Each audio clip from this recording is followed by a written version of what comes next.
crois qu'on s'accorde tous à considérer que le monde de la culture est en détresse, même si le bout du tunnel se profile, comme pour toute la population française, avec les premières mesures de déconfinement. Néanmoins, rarement les difficultés auront été aussi nombreuses et concomitantes. Fermeture longue des lieux, et on sait que redémarrer un théâtre ou un lieu de production, évidemment, ne se fait pas d'un tour de clé. Impossibilité de créer, de diffuser, et parfois, et c'est sans doute le plus grave, un contexte qui, évidemment, pour les artistes, qui sont le reflet de la société, un contexte de fracture qui a sans doute rendu l'acte de création difficile. En tout cas, c'est ce qu'ils nous disent aussi dans cette période. Les commerces culturels ont aussi beaucoup souffert, même si une grande partie ont été soutenus par les aides de l'État. Néanmoins, ce soutien, évidemment, n'efface pas la souffrance qui consiste à ne pas pouvoir se produire devant un public. C'est dans ce contexte difficile, et à la faveur d'ailleurs d'une intention de concertation louable pour le Forum de la culture, que les artistes ont été choqués par une affiche qui interrogeait leur métier. Alors, je le dis dans une intention louable parce que vous parlez de Forum de la culture, nous imaginions des états généraux, donc chacun dans son programme avait imaginé un nouveau cap et de nouvelles actions en matière de politique culturelle. Cela a été, je crois, maladroit, on peut largement en convenir, et ça a généré au démarrage de cette concertation, évidemment, de vives inquiétudes. Je crois qu'il ne faudrait pas ajouter à cela des choix budgétaires qui mettraient encore en péril d'autres associations. Si les choix que vous nous proposez aujourd'hui ne nous posent pas de problème, et nous avons envie de voter pour cette délibération, je voudrais, Monsieur le maire, vous proposer un amendement en vertu de l'article 26 de notre règlement intérieur qui prévoit qu'on peut vous remettre un amendement et qu'il peut être évidemment soumis au vote. Je pense qu'il y a toute une série de structures culturelles qui ont été écartées la dernière fois des subventions. Je pense notamment à 2 théâtres, l'Œil, la Lucarne, à la compagnie Présence, même si je sais qu'il y a des évolutions dans leur programme et dans leur action, la compagnie Job, qui, pour ces 3 premiers lieux où compagnie théâtre sont les 3 plus anciennes de notre territoire. Alors elles ont sans doute nécessité à se remettre en question comme elles le font régulièrement, mais tout de même, les 3 plus anciennes de notre territoire, je crois que Job Théâtre, c'est 44 ans d'existence. Actimage, le festival Euphonia, la Société d'Histoire de Bordeaux ou encore l'Agence créative pour l'aide à la création. Je pense, Monsieur le maire, que dans ce contexte, et même si vous devez opérer des changements en matière de politique culturelle, on ne peut pas fragiliser ces associations. Aussi, j'aimerais qu'on puisse reconduire leur financement, ou sinon, qu'on ne nous dise pas qu'ils ont envoyé des dossiers en retard, comme la dernière fois, mais qu'on assume tout simplement de ne pas les subventionner. Merci beaucoup.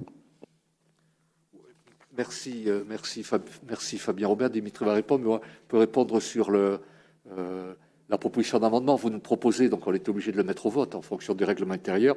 Vous avez tout à fait raison et nous le ferons, mais imaginez bien qu'on ne peut pas comme ça accepter sur table, au dernier moment, des demandes de subvention de 15 000, de 8 000, de 8 000, etc. Ça mérite d'être étudié. Moi, je la prends, votre liste, je veux bien la regarder, mais je vais mettre au vote naturellement votre amendement et vous dire qu'il est bien sûr impossible qu'on vote. À la limite, il aurait été présenté en commission, je ne sais pas, on aurait pu en discuter avant, mais il est impossible qu'on vote comme ça des subventions, des augmentations de subventions à la dernière minute. Donc, je prends acte de votre proposition. Je vais mettre au vote cet amendement. Enfin, je donne à Dimitri, si tu veux intervenir sur l'amendement, Dimitri, ou je mets d'abord au vote l'amendement. Dimitri. Non, mais je pense que c'est important de revenir sur les faits. Enfin, les compagnies que vous avez citées, compagnie Présence, compagnie La Lucarne, c'est des compagnies qui ont des conventions d'occupation. En l'occurrence, la compagnie Présence, ils ont une convention d'occupation pour leur bureau. Et la convention d'occupation pour La Lucarne, c'est une convention au loyer. Ils ont des retards de loyer sur La Lucarne. On les a rencontrés. Pardon ? Non, ça date d'avant, ça date bien d'avant. Vous accumulez pas 10 000 euros de loyer comme ça. Donc on les rencontre pour voir comment on les aide, parce qu'on les aide. La compagnie Job, par exemple, que vous avez citée, c'est un jeu budgétaire. Comme c'est une aide au loyer, on les aide pas sur de l'aide à la création ou sur un fonds de création. On les aide sur le fonds Covid, par exemple. Et ça, je vous l'ai expliqué la dernière fois. Oui. Bon, merci. Pour avancer, je vais proposer... Sur l'amendement, toujours, Fabien Robert. Oui. et après on va voter. Oui. Allez-y. Oui, très brièvement, Monsieur le maire.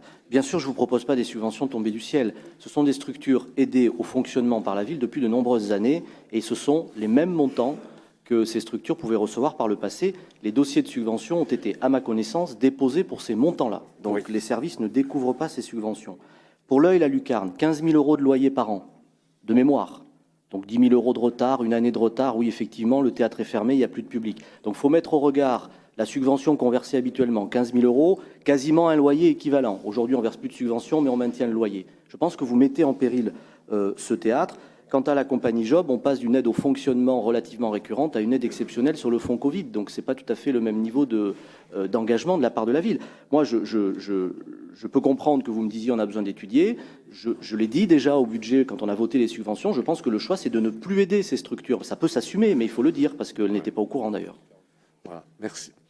Merci Fabien Robert. Alors avant de mettre au vote cet amendement, je vais être clair, les dispositions de l'article 26 du règlement intérieur que vous évoquez prévoient effectivement la possibilité de déposer cet amendement, mais il est indiqué très clairement, je cite, « Le Conseil décide si les amendements ou propositions seront mis en délibération ou s'ils seront renvoyés à l'étude de l'administration. » Donc ce que je propose de mettre au vote à l'instant, c'est est-ce que vous êtes d'accord pour ou adopter l'amendement présenté par Fabien Robert, ou bien adopter la proposition que je vous fais, à savoir de renvoyer cet amendement à l'étude de l'administration, qu'on soit bien clair sur les deux branches du vote que je vous propose. Donc, le premier vote que je propose, qui adopte l'amendement présenté à l'instant par Fabien Robert.